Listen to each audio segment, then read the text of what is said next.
Si yo tengo el conocimiento, es fácil establecer el diagnóstico. El maní blanco es sinónimo de valentía, sacrificio y conocimiento. La reumatología es una rama de la medicina interna que no solo se encarga de las enfermedades de los huesos, sino que también su base científica está dirigida a la inmunidad, enfermedades autoinmunes. Las enfermedades reumáticas conforman un conjunto de problemas que afectan al aparato locomotor, a los músculos, a las articulaciones, a los ligamentos, a la enfermedad metabólica del hueso, a las enfermedades del tejido conectivo. En el examen físico es importante realizar una evaluación permanente, un registro eficaz de la actividad y la extensión de la artritis reumatoide. Es imprescindible utilizar abreviaturas como IFP, interfalángica proximal, IFD, interfalángica distal, MTC, metatarsofalángica, o MFC, o en otros contextos, MC, metacarpofalángica, dependiendo de la afectación que se encuentra presente en el paciente. Se mide los movimientos a través del goniómetro. O también tenemos otro método de medición que es el esquema esqueleto. O simplemente podemos medir el grado de la actividad hoy por hoy gracias al DAS28, a través del PCR, a través de la sedimentación. Podemos obtener el grado de actividad y el número de articulaciones afectadas a través del siguiente cálculo. El número total de articulaciones tumefactas o todas ellas, y se vuelve a utilizar este número como índice o recuento articular. Es fundamental que como médicos hacemos el diagnóstico en la clínica, signos y síntomas del paciente, y los hallazgos del laboratorio simplemente sirvan para corroborar el hecho del resultado. El margen de error del laboratorio debe ser mayor al margen del error que debe tener el especialista. Recordemos que nuestra formación médica debe ser a máxima altura y debe tener los mejores conocimientos que se pudiesen llegar a alcanzar. Porque la vida humana no es un juego. Y las enfermedades reumáticas hoy por hoy tienen un alto índice de mal diagnóstico en la atención primaria de la salud.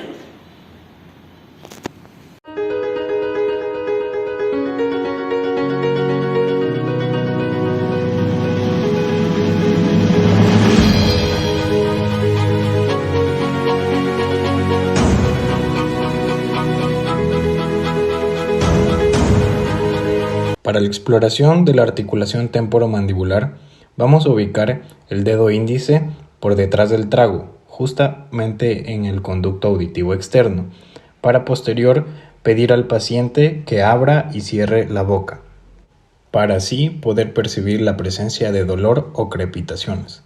Posterior a esto, vamos a solicitar al paciente que abra la boca, en donde observaremos la distancia entre los incisivos, la misma que deberá ser entre 3 o 4 centímetros.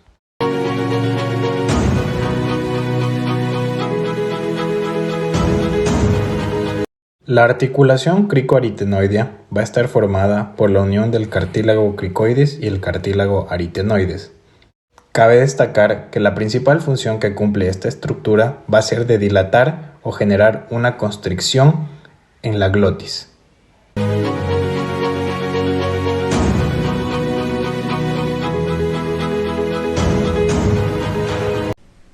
Flexión. Pedimos al paciente que intente acercar el mentón hacia la horquilla esternal. Generalmente puede estar limitado, lo cual se denomina normal, solo de 6 a 8 milímetros. De lo contrario, hablaríamos de una limitación. Extensión. Pedimos al paciente que incline la cabeza hacia atrás con el cuerpo erguido. Rotación. Pedimos al paciente que gira la cabeza hacia la derecha y luego hacia la izquierda, manteniendo la columna cervical recta. Si hay limitación, le pedimos al paciente que coloque las manos en los hombros contrarios y haga el mismo movimiento. Inclinación. Pedimos al paciente que incline la cabeza a un lado y hacia el otro, en un ángulo de 60 a 90 grados. Más a ello hablamos de una limitación. Inflexiones. Pedimos al paciente que con la cabeza recta realice movimientos en círculo.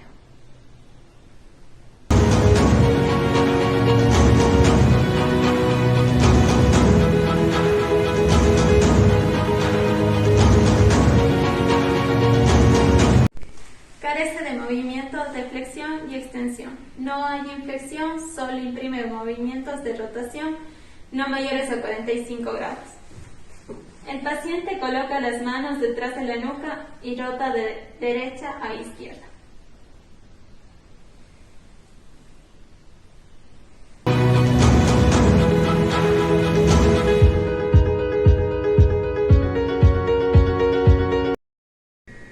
El paciente de pie, el examinador procede a colocarse detrás del paciente y colocamos las manos en el occipital. Comprimimos y si existe dolor a la compresión, existe una afectación de la columna cervical.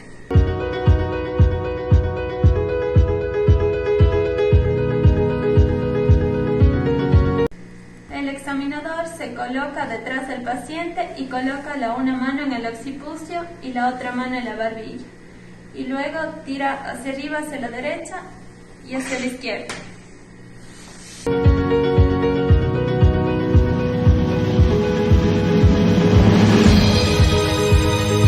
El paciente sentado con los miembros inferiores colgando de la silla, el examinador presiona la cabeza, aumentando la presión intratecal. Si existe dolor, el signo de Neri es positivo.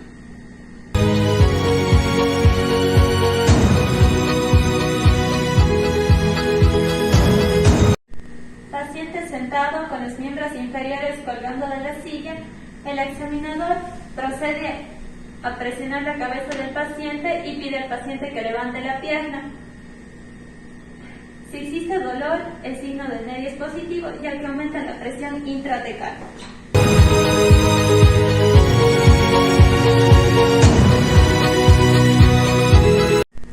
Paciente sentado con los miembros inferiores colgando de la silla, el examinador presiona la cabeza del paciente y pide al paciente que alce las dos piernas. Esta maniobra aumenta la presión intratecal y si existe dolor, el signo de Neri es positivo.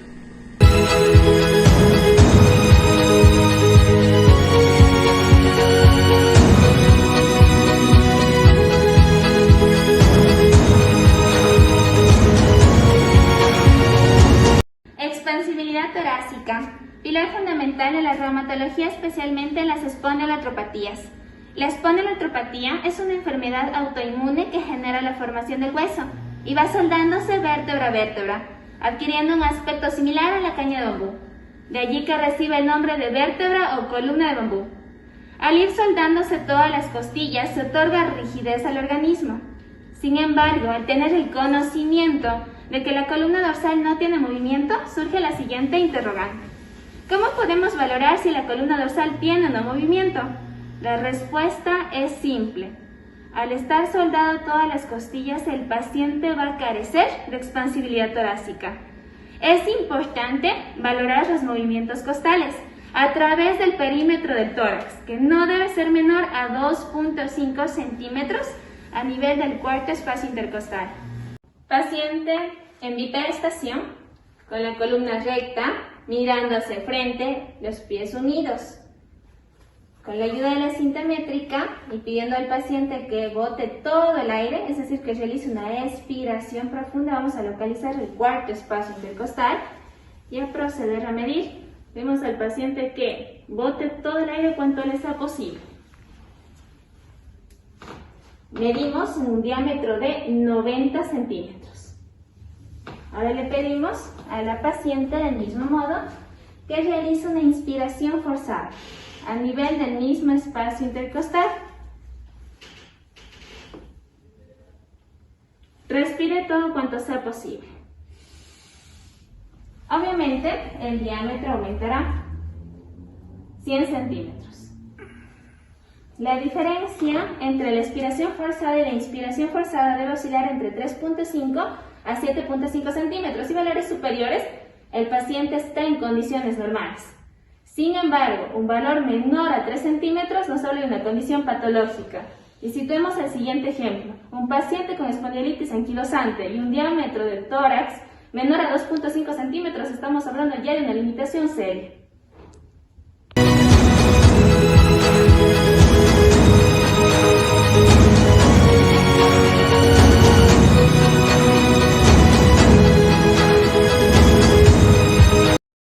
El tórax normal es simétrico en forma y volumen, y puede presentar cierta variabilidad que dependerá de la edad y del sexo.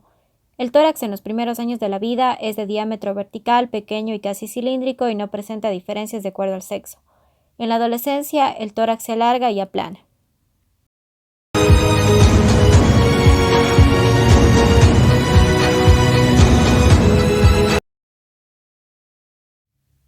El pectus excavatum es una malformación genética en el pecho que hace que varias costillas y el esternón crezcan de forma anormal.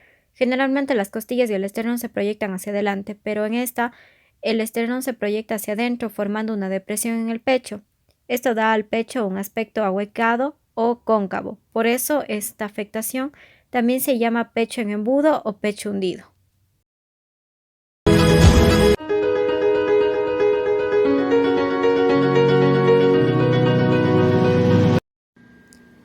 El tórax sifótico se corresponde con la curvatura de la columna vertebral que produce un arqueamiento o redondeo de la espalda.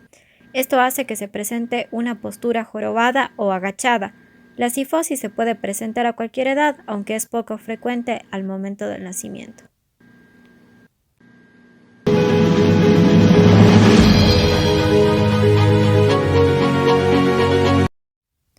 El tórax en tonel se refiere a un aumento en el diámetro antero-posterior del pecho, semejando la forma de un barril, más comúnmente asociado con enfisema.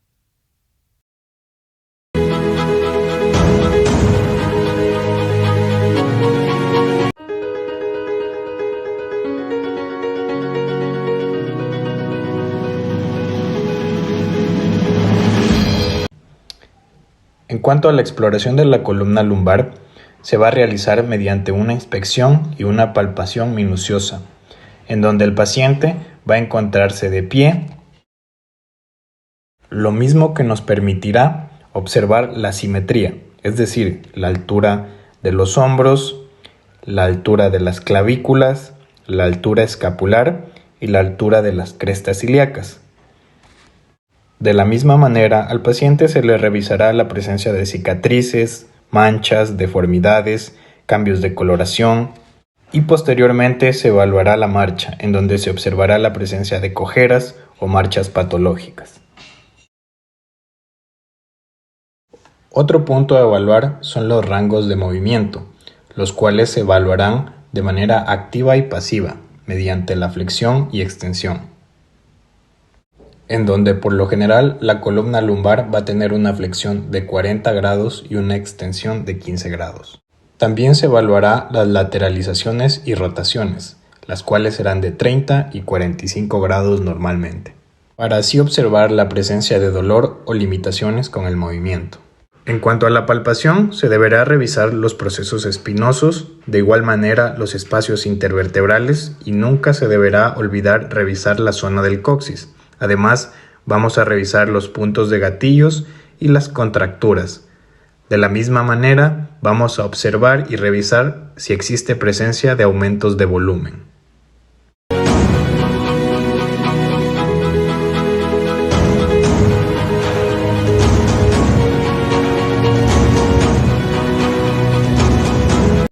Paciente en bipedestación, erguida mirando hacia el frente con las piernas unidas.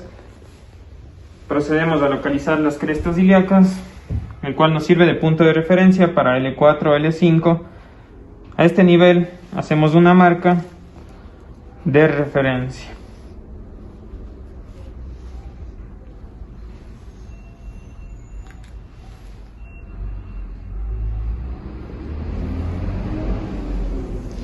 Ahora procedemos a medir 10 centímetros superiormente siguiendo la columna vertebral.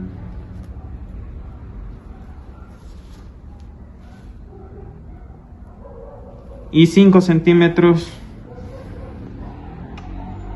inferiormente siguiendo la columna vertebral. Medimos en un total de 15 centímetros del paciente en bipedestación y ahora procedemos a solicitar al paciente que se flexione intentando tocar el piso sin flexionar las rodillas. Procedemos nuevamente a hacer la medición para ver el cambio, en el cual obtenemos 13.5 en la marca superior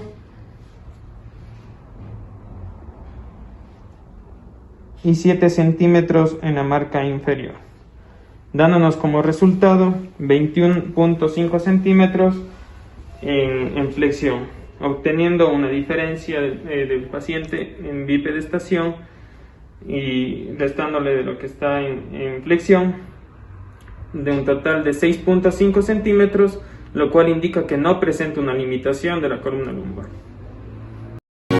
Cabe recalcar que si esta diferencia es menor a 4 centímetros, hablamos de una limitación.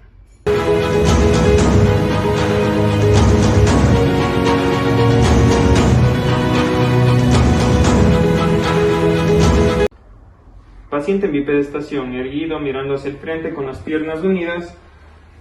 Procedemos a localizar las crestas ilíacas como punto de referencia para L4 y L5, en donde vamos a trazar una línea como punto de referencia.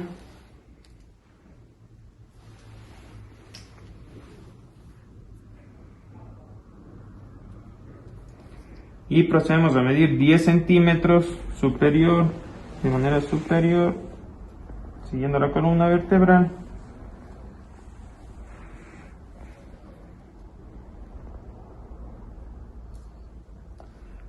E igualmente de manera inferior 5 centímetros.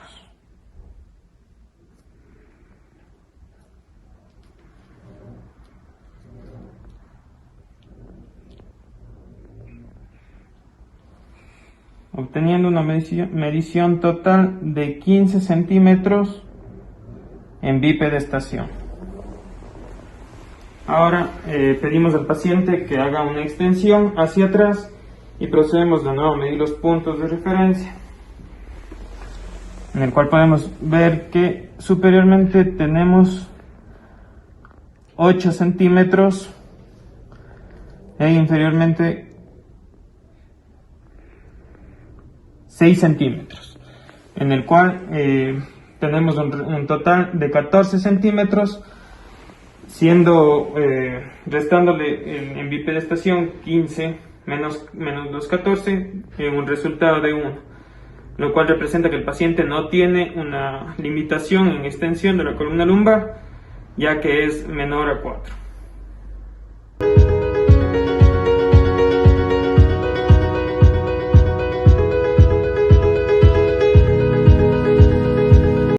Paciente en bipedestación, brazos caídos, columna erguida, los pies juntos contra una superficie plana. Le vamos a pedir al paciente que por favor extienda su brazo izquierdo lo más que pueda hasta intentar tocar lo más que pueda el dedo con el suelo. Posterior a ello vamos a medir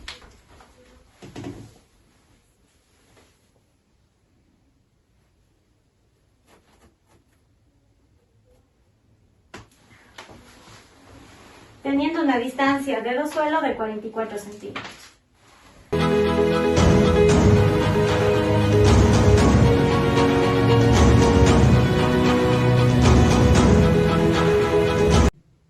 Para esta maniobra colocamos nuestra una mano en calcáneo y la otra mano en la rodilla. Procedemos a elevar el miembro inferior del paciente a un ángulo de 90 grados.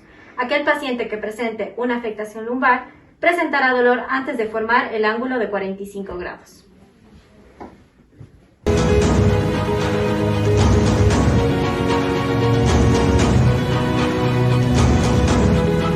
Para esta maniobra utilizamos nuestra mano y colocamos en calcáneo, la otra mano en la cara posterior de la rodilla. Levantamos miembro a 90 grados. Posterior a ello, con la mano izquierda nos dirigimos a 2 a 3 centímetros de la cresta ilíaca, generando presión. Elevamos miembro inferior, garantizando una extensión de la cadera.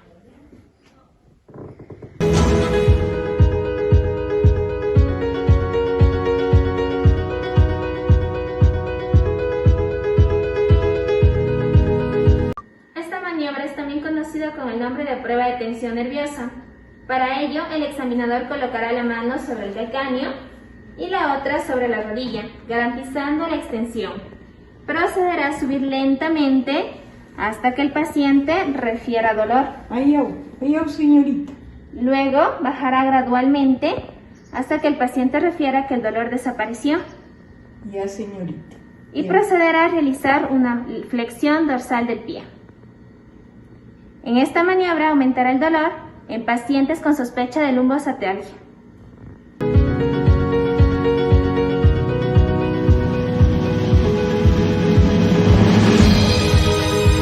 El paciente en decúbito dorsal, el examinador colocará la mano sobre el calcáneo y la otra sobre la rodilla de la pierna contralateral del afectado, quedando la pierna asintomática estirada sobre la camilla descansando. Se procederá a subir lentamente. En este caso, la paciente está en condiciones normales, por tanto, no refiere dolor. El test de Lasague positivo es cuando el paciente refiere dolor hacia el territorio de la pierna contralateral, de la pierna sintomática. Esto nos permite ya hablar de un presuntivo diagnóstico de una hernia discal o una hernia medial.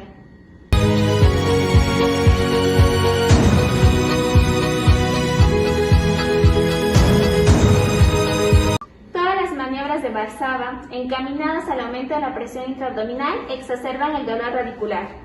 Vamos a pedirle a la paciente que tosa o puje. En este caso, utilizaremos la actividad de toser. Si existe dolor, maniobra de Valsalva positiva. Preguntemos al paciente, ¿existió dolor tal vez al toser? No, señor. La paciente se halla en condiciones normales.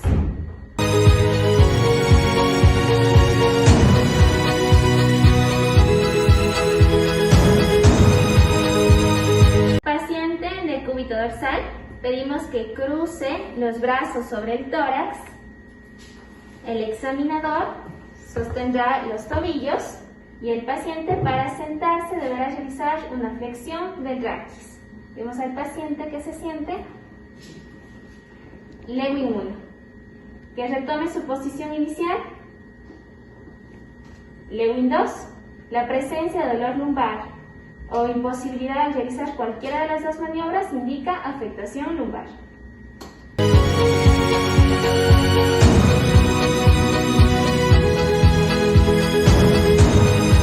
Paciente en decúbito dorsal, con los miembros inferiores juntos, pedimos que eleve y los mantenga en esa posición durante 30 segundos.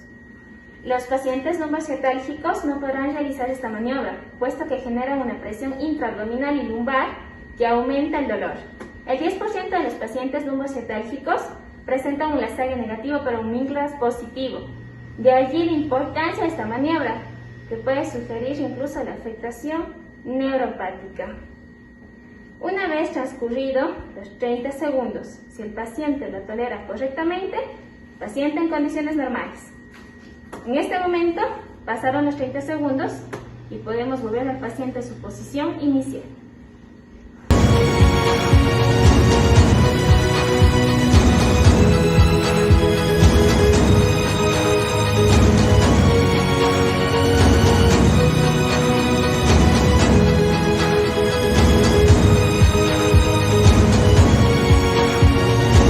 Para esta maniobra necesitamos que el paciente esté en un ambiente natural. Para esta maniobra le pedimos al paciente que lleve su extremidad superior hacia adelante, en extensión. Muy bien, de igual manera hacia atrás, rotamos el brazo hacia adentro, perfecto. Y de igual manera lo hacemos hacia afuera. Finalmente le pedimos que con su extremidad superior lo lleve hacia adelante y finalmente que dé un giro completo hacia atrás. Muy bien.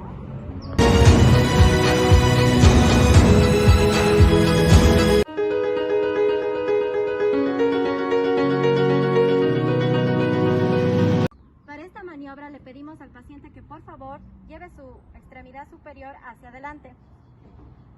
De igual forma, hacia arriba. Bajamos, por favor. Posterior, en los movimientos pasivos, colocamos nuestra mano en la muñeca, una mano en la muñeca y la otra en el antebrazo. Igualmente lo llevamos hacia adelante. Luego hacia arriba. Finalmente, para la maniobra de contrarresistencia, colocamos igualmente la mano en la muñeca y la otra en el antebrazo y le vamos a pedir al paciente que por favor lleve su brazo hacia abajo y nosotros hacia arriba, aplicando presión. A la cuenta de 3, por favor. 1, 2, 3. Muy bien, bajamos.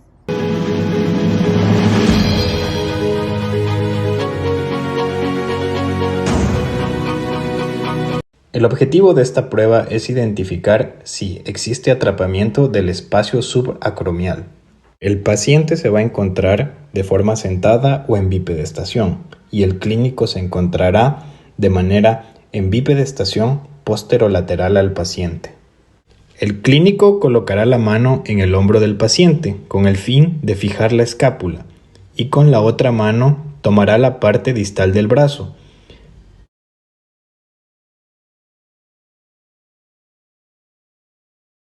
Para posteriormente flexionar de manera pasiva y elevando el brazo en rotación interna, realizando una abducción en donde si existe presencia del dolor se presentará como una prueba positiva.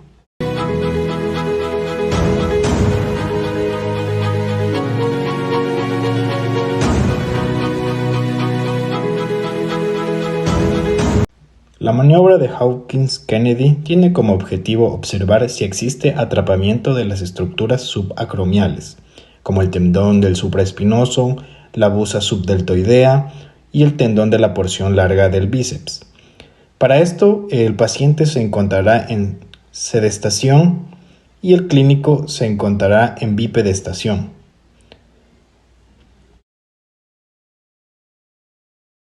Posteriormente se va a colocar el hombro en flexión de 90 grados y una rotación interna, con el codo de igual manera flexionado, sosteniendo con una mano el codo y con el otra la parte distal del antebrazo. Posterior a esto, se llevará de manera pasiva a una rotación interna forzada del hombro, en donde si existe presencia o aumento de dolor, será una prueba positiva.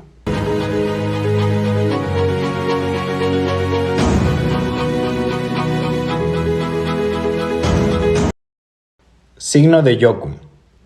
Esta prueba va a evaluar el compromiso subacromial del paciente, el mismo que se va a encontrar en sedestación, mientras que el clínico va a encontrarse en bipedestación lateralmente. El clínico solicitará al paciente que lleve la palma de la mano al hombro contralateral, mientras que la mano del examinador va a fijar la escápula y con la otra va a sostener el codo, para elevarlo de manera pasiva, en donde si existe presencia de dolor en la región anteromedial del hombro, es presencia de pinzamiento subacromial.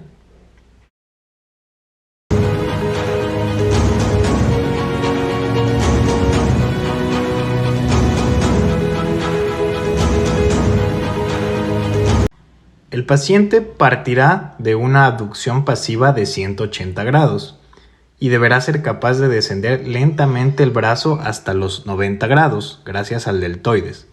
Pero luego de este caerá bruscamente hacia el tórax cuando exista rotura del supraespinoso.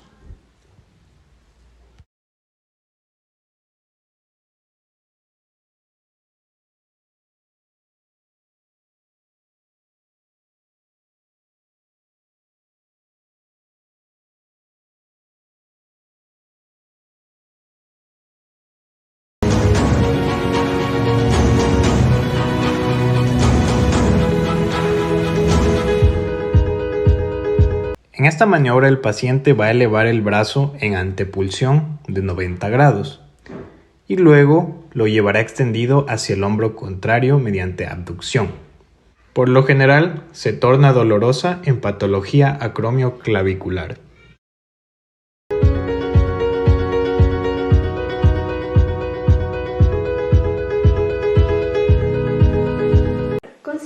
paciente extienda el codo, eleve el hombro en un ángulo de 90 grados y aduce el hombro hasta que su mano esté frente a su hombro contralateral, con el pulgar mirando hacia el lado contralateral.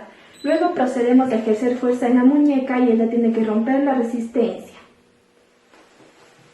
La otra forma es pedir al paciente que extienda el codo, eleve los hombros en un ángulo de 90 grados y aduce los hombros hasta que su mano esté frente a su hombro contralateral, con el pulgar mirando hacia el lado contralateral. Luego procedemos a estabilizar la escápula y con la otra mano le ponemos resistencia en la muñeca y ella tiene que romper la resistencia. Por lo que vemos, no hay limitación ni dolor al realizar el movimiento, por lo tanto no hay afectación o desgarro del tendón supraespinoso.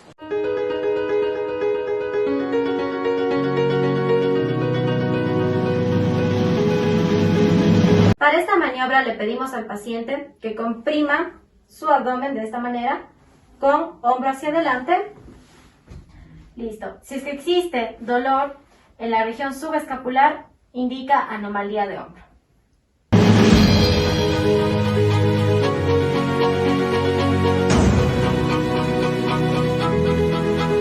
Con el codo flexionado y la mano en la parte anterior del abdomen, se pide al paciente que realice una compresión del abdomen, mientras nosotros realizamos una fuerza contraria a la del paciente. Es positivo o normal si el paciente presenta dolor o disminución de la fuerza. Si el paciente presenta dolor sin pérdida de la fuerza, se sospecha de lesión inflamatoria o ruptura parcial en el tendón del subescapular. Si presenta pérdida de fuerza, se sospecha ruptura completa del tendón del subescapular o atrofia muscular de este. Como podemos ver, no hay dolor ni limitación al realizar el movimiento, por eso decimos que todo está bien.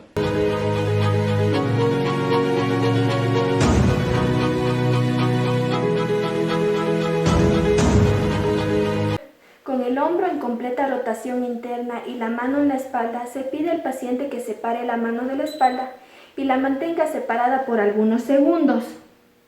Si el paciente no es capaz de separar la mano de la espalda, la prueba se considera normal o positiva, lo que indicaría que hay una lesión completa del tendón subescapular, pero como vemos, el paciente sí separa.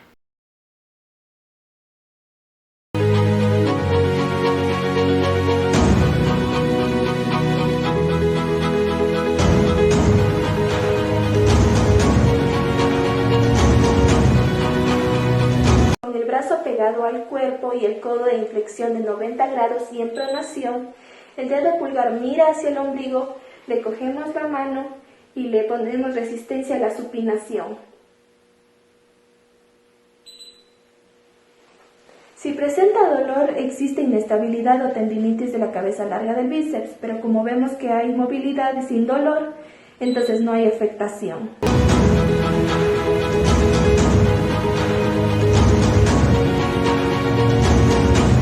Pedimos al paciente que extienda el hombro y el codo en un ángulo de 90 grados y la mano tiene que estar en supinación, mientras que el examinador coloca una mano en el surco bicipital y la otra en el antebrazo distal. Pedimos al paciente que haga una flexión mientras ponemos resistencia,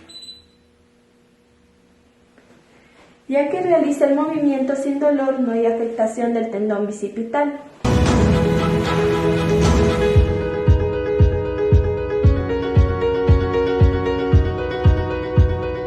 Para esta maniobra le pedimos al paciente que se retire la casaca. En caso de no existir ninguna limitación, procedemos a pedirle que entrecruce sus dedos o entrelace sus dedos y los lleve hacia la nuca. Y los lleve un poquito más abajo hacia la nuca. De esta manera. Posterior a ello, el examinador se coloca por detrás del paciente. Con la una mano colocamos sobre la mano del paciente y la otra en el ángulo del codo. Deslizamos ligeramente hacia adelante de esta manera y de igual forma con la mano contraria.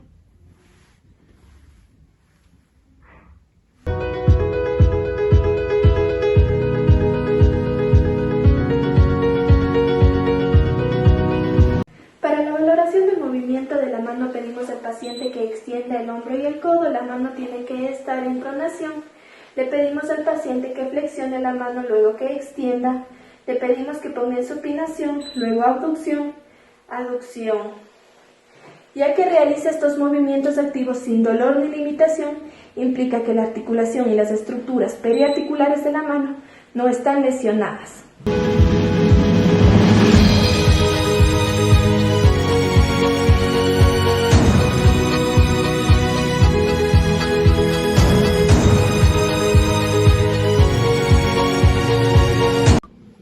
Se debe examinar la amplitud de movimientos tanto de extensión, flexión y rotación, tanto activo como pasivo.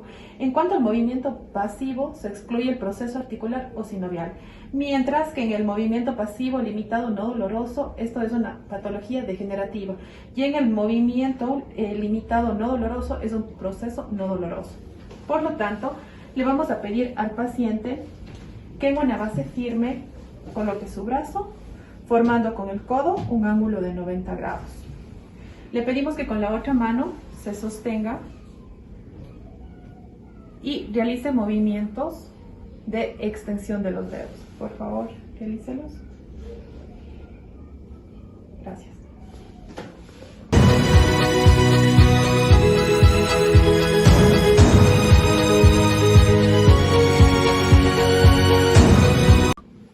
Se debe examinar la amplitud de movimientos tanto de extensión, flexión y rotación, tanto activo como pasivo. En cuanto al movimiento pasivo, se excluye el proceso articular o sinovial, mientras que en el movimiento pasivo limitado no doloroso, esto es una patología degenerativa, y en el movimiento limitado no doloroso es un proceso no doloroso. Por lo tanto, le vamos a pedir al paciente que en una base firme coloque su brazo, formando con el codo un ángulo de 90 grados. Le pedimos que con la otra mano se sostenga y realice movimientos de extensión de los dedos. Por favor, realícelos. Gracias.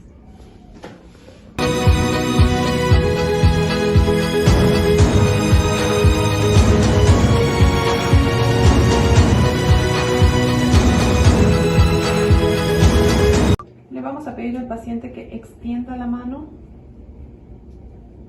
extensión, flexión, abducción y aducción.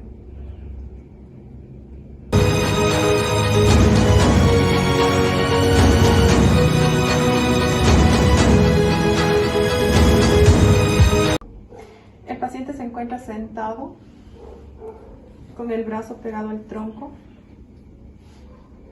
en ángulo recto y le pedimos que realice la flexión tanto en pronación como en supinación y valoramos los movimientos.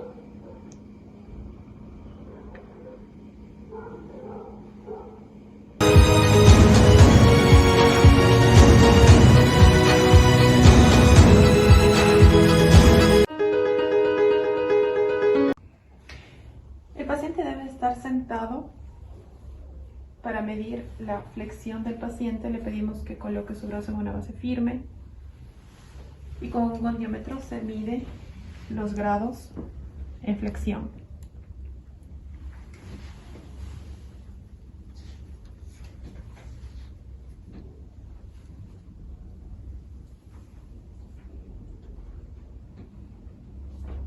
En este caso el paciente tiene 30 grados, que está dentro de lo normal.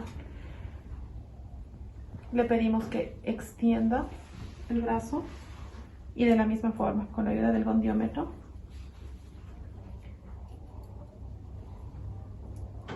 se procederá a medir.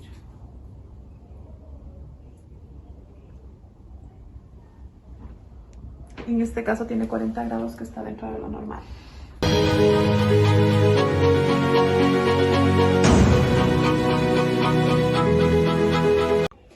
El paciente se va a encontrar sentado y le pedimos que por favor coloque el brazo en una posición firme en donde pueda formar un ángulo de 90 grados con relación al codo.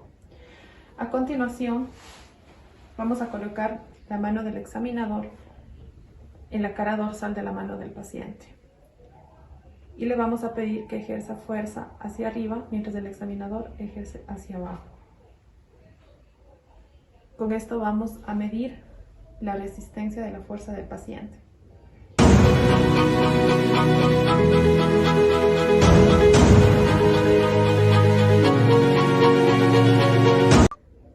A continuación, el paciente se encuentra sentado mirando hacia el frente en un ambiente adecuado. Le pedimos que por favor coloque su brazo en una posición firme en donde pueda formar un ángulo de 90 grados. A continuación le pedimos que por favor realice una flexión y una extensión. Si es que hay un crujido, esto quiere decir que hay un proceso degenerativo.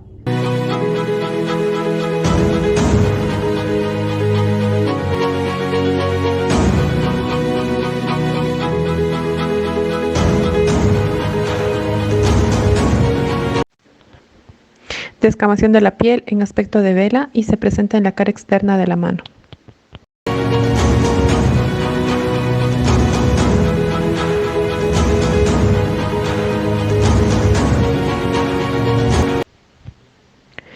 Son una manifestación de la osteoartritis en forma de protuberancias óseas que se presentan en las articulaciones medias de los dedos. Puede ser el resultado de una lesión de un dedo, pero habitualmente ocurren sin lesión previa.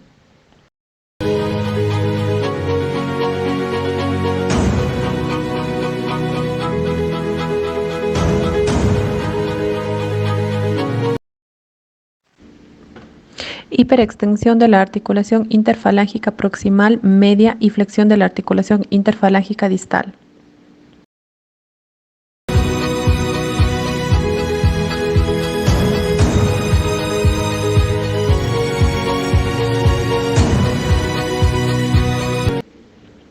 Ocurre cuando el ácido úrico se acumula en la sangre y causa inflamación en las articulaciones.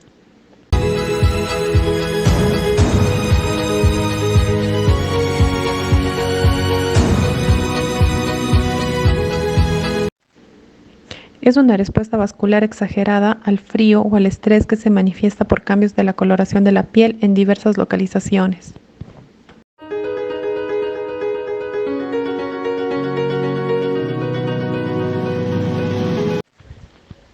Típico de un ataque de gota, dato semiológico importante que puede llegar a confundirse con un nódulo reumatoide, sobre todo si es mujer. Aquí vemos un tofo en bolsa acromial, su sitio más común es el codo, con un tratamiento adecuado puede desaparecer.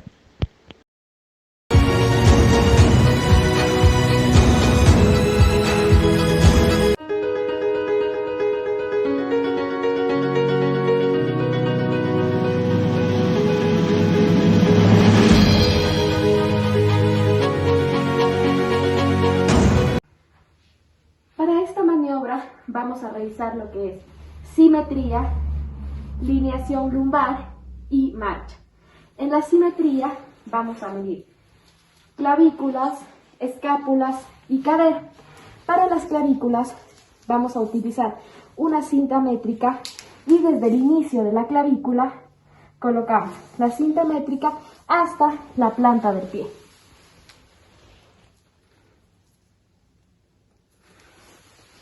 De la misma manera realizamos en el otro lado.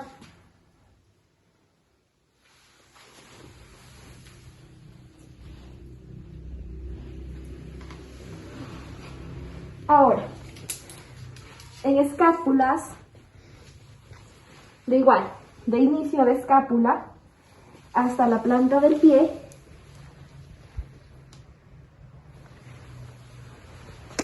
y lo mismo en la siguiente.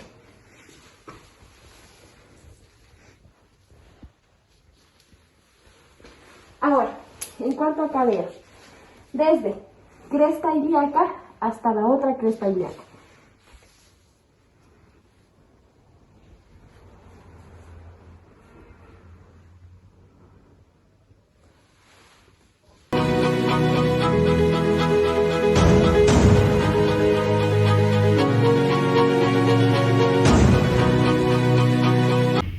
Paciente en bipedestación. Mirando hacia el frente, le pedimos que por favor con sus manos toque la punta de sus pies sin flexionar las rodillas.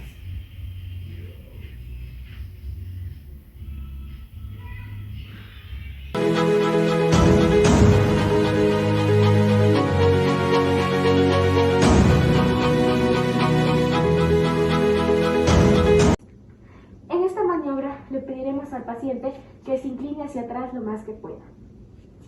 En condiciones normales, los pacientes deben poder lograr hasta un ángulo de 15 grados.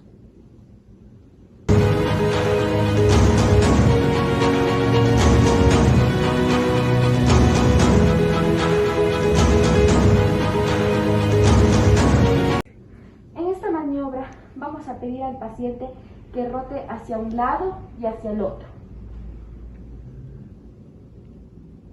En condiciones normales, los pacientes deben lograr conseguir hasta un ángulo de 45 grados.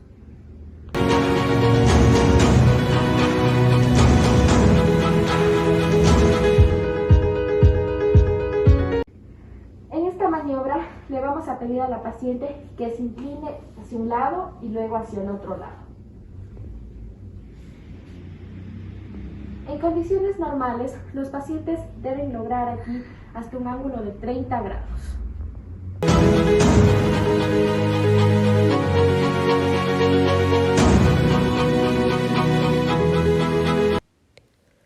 El genu valgo es la desalineación del fémur y la tibia que provoca que una rodilla se desvíe hacia adentro y se junte con la otra. Si se produce en ambas rodillas, vemos las típicas piernas en X con la cadera desplazada lateralmente, así como también en los tobillos.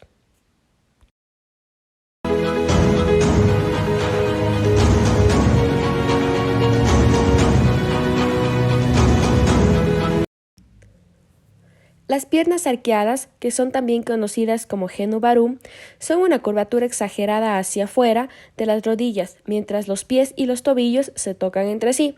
Son habituales en los bebés y en los niños pequeños.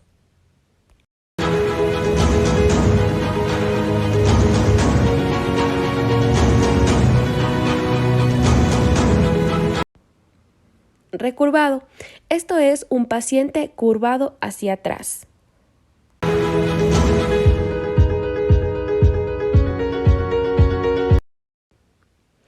El flexo de cadera. Aquí se produce una incapacidad para extender completamente la cadera. Esto condiciona que la fase final del apoyo esté restringida, lo que ocasiona un patrón de marcha más corto con pasos reducidos.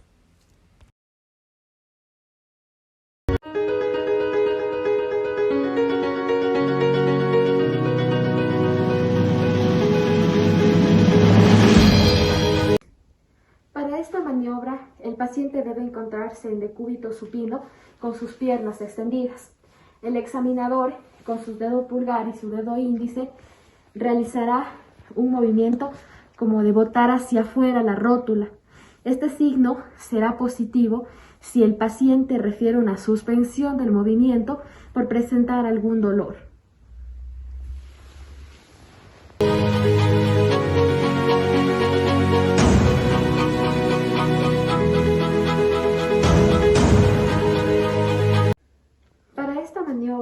Es necesario que el paciente se encuentre en decúbito dorsal con sus piernas extendidas.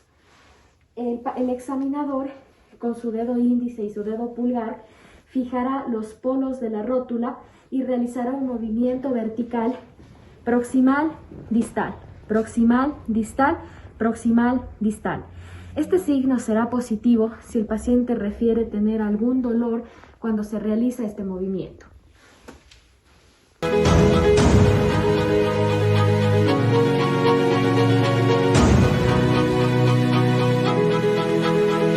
Para esta maniobra es necesario que el paciente se encuentre en decúbito dorsal y con sus piernas extendidas. Le vamos a pedir al paciente que por favor realice una contracción isométrica de su cuádriceps y relaje. Ahora, el examinador con su dedo pulgar y su dedo índice sostendrá el polo superior de la rótula y le pedirá al paciente que por favor contraiga su cuádriceps. En esta maniobra presentaremos un signo positivo en el caso de que el paciente presente algún dolor al realizar este movimiento.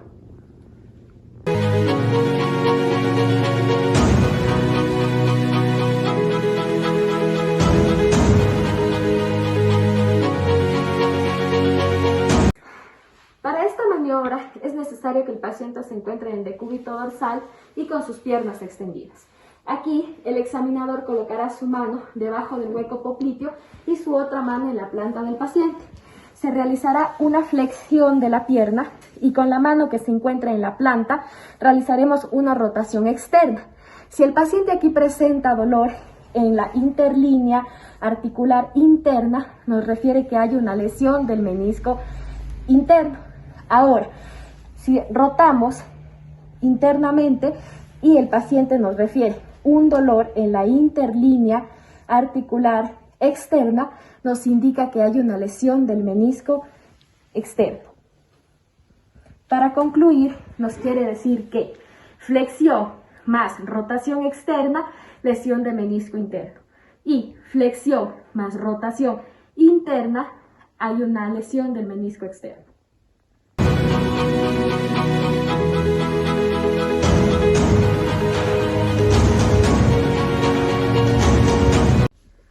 Para esta maniobra realizaremos el mismo procedimiento anterior, solo que aquí revisaremos si hay constancia del dolor que migre hacia arriba, es decir, de que siga el trayecto del menisco.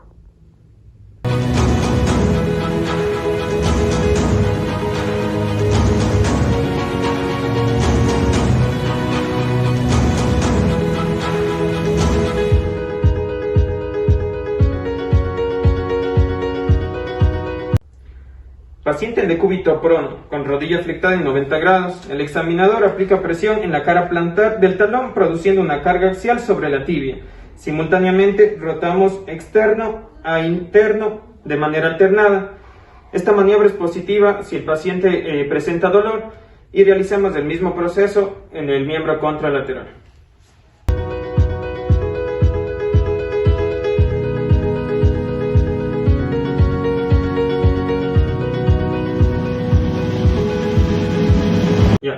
El examinador sujeta la pierna desde la tibia distal y realiza una tracción axial con rotación externa e interna, alejando la tibia del fémur.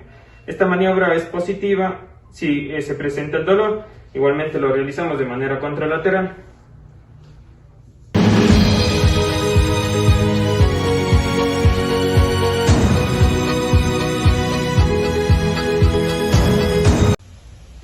Paciente en decúbito supino. El examinador controla la pierna hacia distal, sujetando el talón con una mano. Con la otra situamos el índice y el pulgar anteromedial y anterolateral a la línea articular de la rodilla. Entonces ahora flectamos pasivamente la rodilla del paciente hasta los 90 grados. Luego procedemos a rotar externamente y presionamos en dirección axial mientras extendemos la rodilla.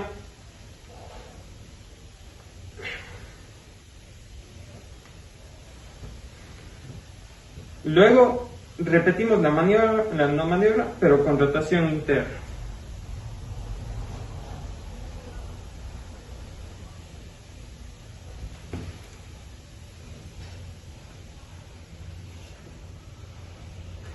Este test es positivo si es que presenta un resalte, un bloqueo articular o dolor durante la maniobra.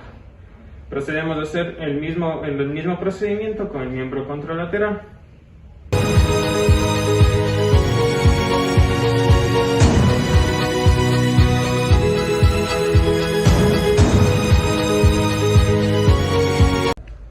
El paciente se encuentra en supinación. La pierna dolorida le flexionamos y la colocamos encima de la región proximal de la pierna contralateral. El terapeuta tiene que sujetar la rodilla y palpamos con la rodilla la interlínea articular externa y con la otra mano sujetamos la parte inferior de la pierna proximal al tobillo. Se le pide al paciente que efectúe una extensión de la pierna venciendo la resistencia del terapeuta. Si existe una lesión de cuerno posterior en el menisco externo, va a aparecer dolor. Con frecuencia la pierna no puede seguir extendiéndose porque la articulación de la rodilla va a estar sumamente con un dolor intenso.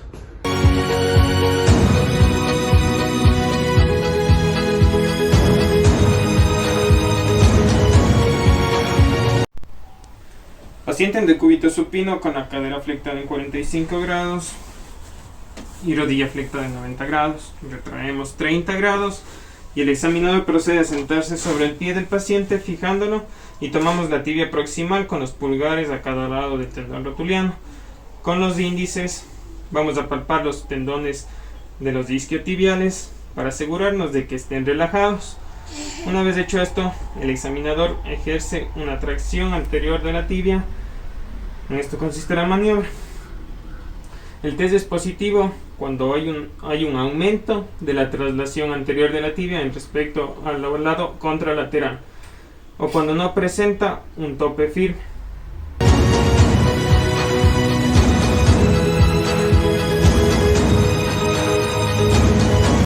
Paciente en decúbito supino con la cadera flectada a 45 grados y rodilla flectada en 90 grados. Retraemos 30 grados y el examinador se sienta sobre el pie del paciente para fijar la extremidad. Toma la tibia proximal apoyando los pulgares a cada lado del tendón rotuliano. Sujetamos y empujamos la tibia hacia posterior. El test es positivo cuando hay un aumento de la traslación posterior de la tibia en respecto al lado contralateral o cuando no presenta un tope firme.